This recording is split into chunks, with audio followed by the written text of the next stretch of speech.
ગુરુ વિધાતાની લેખની બદલી શકે। એક ચક્રવર્તી સમ્રાટ હતો, એ સમ્રાટના એક ગુરુ હતા। ગુરુની ખૂબ સેવા ચક્રવર્તી સમ્રાટે કરી, એને સંતતિ નથી, પણ સંકોચ વશ એ ગુરુને કહેતો નતો। ગુરુ એક દિવસ કીધું કે બેટા તે મારી ખૂબ સેવા કરી છે, હવે હું હિમાલયમાં જઉં છું, હું પાછો ફરવાનો।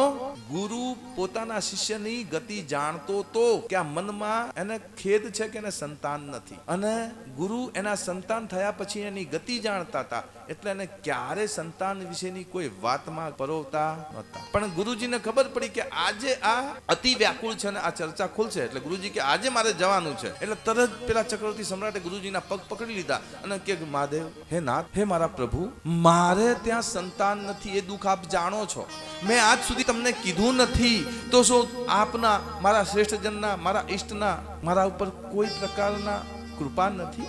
આપને નથી થતું કે મારા ત્યાં પણ સંતાન હોય? મહારાજ કહે છે કે ભાઈ, તારા ત્યાં સંતાન થવાથી તારી શું દુર્ગતિ થવાની છે ને એની મને જાણ છે, એટલે હું તને સંતાનનું વરદાન દેતો નથી, અથવા હું ઈચ્છતો નથી કે તારી ત્યાં સંતાન થાય। ચક્રવર્તી સમ્રાટ કહે છે કે મહારાજ, હે ગુરુદેવ, ભલે જે ગત થાય પણ એક સંતાન તો મને આપો। ઠીક છે, હું તને સંતાન આપું છું, તારી સેવા અનન્ય છે, નિષ્કામ છે, તે જીવનમાં પહેલી વખત મારી પાસે માગ્યું છે, તો જા, તારે ત્યાં સંતાન થશે। આ એક જ તત્વ છે ગુરુ, જે વિધા, એક જ તત્વ આખા બ્રહ્માંડમાં જે તમારા ભાગ્યને બદલી શકે।